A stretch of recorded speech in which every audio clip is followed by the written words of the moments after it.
प्यारे बच्चों नमस्कार। जैसा कि आप सभी जानते हैं आपकी हिंदी की क्लास रेगुलर चल रही है।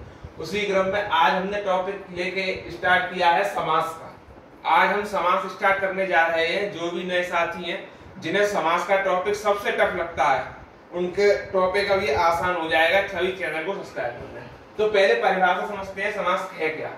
यह दो शब्दों सम और आस से मिलकर बना है।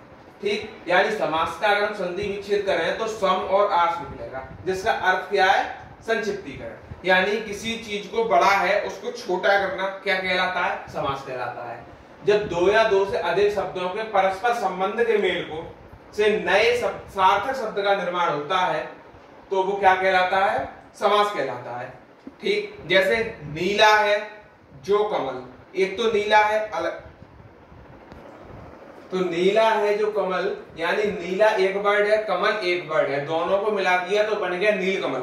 तो यानी कि यही चीज हमने बताई कि दो शब्द या दो से अधिक शब्दों के मेल से नया शब्द बनाना क्या है? समास कहलाता है।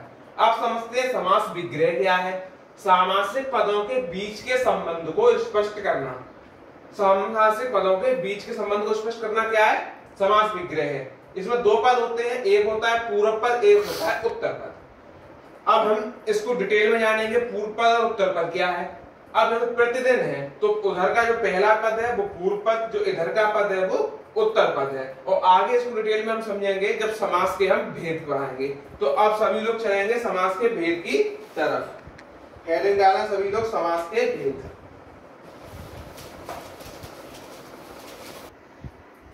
चलिए अब हम चलते हैं समास के भेद की तरफ। हेडिंग डालेंगे समास के भेद। तो समास के भेद कितने होते हैं? आप बोलेंगे 6 होते हैं। कितने होते हैं? तो 6 होते हैं। पहला होता है अव्ययी भाव समास। अव्ययी भाव समास। दूसरा होता है तत्पुरुष समास।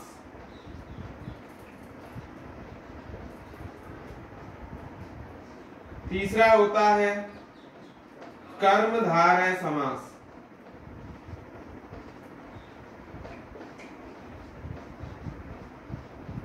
कर्मधारय समास। चौथा होता है द्विग समास। द्विग समास। पांचवा होता है द्वंद्व समास। द्वंद्व समास। और छठा होता है हमारा बहुब्रीहि समास।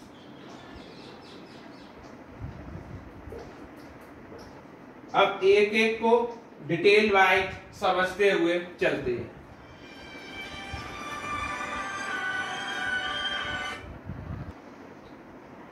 अब चलते हैं पहला अव्ययी भाव समास के तरफ। जिस समास का पूर्व पद अव्यय हो वह प्रधान हो।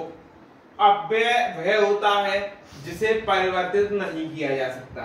यानी अव्यय मैंने स्टार्टिंग जब इंट्रोडक्शन बताया था तब बताया था अव्यय को बोलते हैं अविकारी शब्द, जो क्रिया विशेषण, समुच्चय बोधक, संबंध बोधक और विस्मयक बोधक होते हैं। अच्छा, अब रूल याद रखना है। आ आए स्टार्टिंग में, अनु आए स्टार्टिंग में, प्रत्यय आए स्टार्टिंग में, यथा आए, हर आए और भर आए। अगर ये वर्ड हमें स्टार्टिंग में दिख रहे हैं तो हमारा जो समास होगा वो अव्ययी भाव समास होगा। उदाहरण देख लेते हैं। जैसे कि अनु है, आप बोलेंगे अनुराग। अनुराग में कौन सा समास है? अव्ययी भाव। प्रत्यय है तो बना लो प्रतिदिन, तो प्रतिदिन में कौन सा समास है? अव्ययी भाव। यथा है, यथा समय हो जाएगा, यथा स्थान भी हो जाएगा। हर है तो हो जाएगा हर दिन, हर रोज। ठीक, तो ये जो वर्ड है अनु, प्रत्यय, यथा, हर और हर, जो भी है ये अव्ययी भाव समास है। अब चलते हैं अपने दूसरे समास की तरफ। अच्छा, कर्मधारय समास की तरफ चलते हैं। कर्मधारय समास क्या है? जिस समास में उत्तर पद प्रधान हो तथा पूर्व पद और उत्तर पद में विशेषण विशेष्य का संबंध हो या उपमेय उपमान का संबंध हो। ठीक। विशेषण विशेष का संबंध मैंने विशेषण के टाइम पे बताया था। उपमेय उपमान क्या होता है, ये एग्जांपल के जरिए बात करेंगे। पहले विशेषण विशेष के उदाहरण देखते हैं। विशेषण विशेष से कैसे होगा,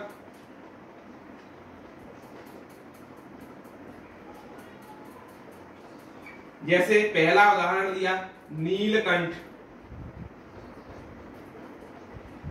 तो आप बोलेंगे नीला है जो कंठ, नील क्या है, ये हो गया कंठ, हो गया कंठ की विशेषता बता रहा है, यानी विशेष और विशेषण। नीलकंठ, नील कमल,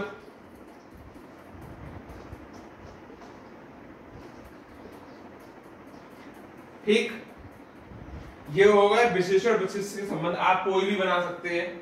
इसी तरह अब बात करें उपमेय उपमान का संबंध कैसे होता है।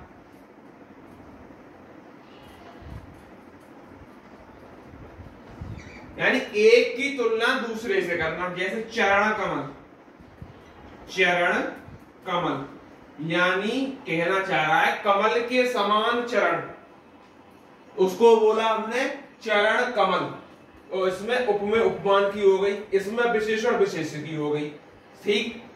और अब चलते हैं तीसरे समास की तरफ।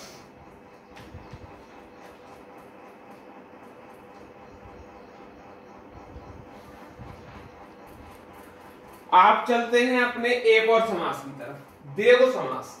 जिस समास में उत्तर पद प्रधान व पूर्व पद संख्यावाची हो। संख्यावाची का मतलब जैसे संस्कृत में संख्याएं लिखी हो, जैसे कि हमारा नव माने 9, सप्त माने 7, समझ में आ गई बात, यानी संख्यावाची होगा। तो नवरत्न का क्या बोलेंगे हम, 9 रत्नों का समूह, 9 रत्नों का समूह। संस्कृत में संख्या पहचाननी है, सप्तदीप, 7 दीपों का समूह, 7 दीपों का समूह।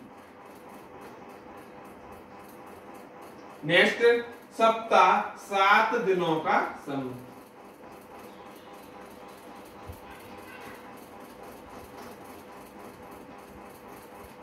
और तिरंगा 3 रंगों का। सब में संख्या आ रही है, आप कहेंगे बिल्कुल आ रही है। तो ये हो गए संख्यावाची यानी द्विगु समास। अब बचते हैं आपके 3 समास, तत्पुरुष, द्वंद्व और बहुब्रीहि समास। उसमें तत्पुरुष समास तो बहुत ही बड़ा है, तो कल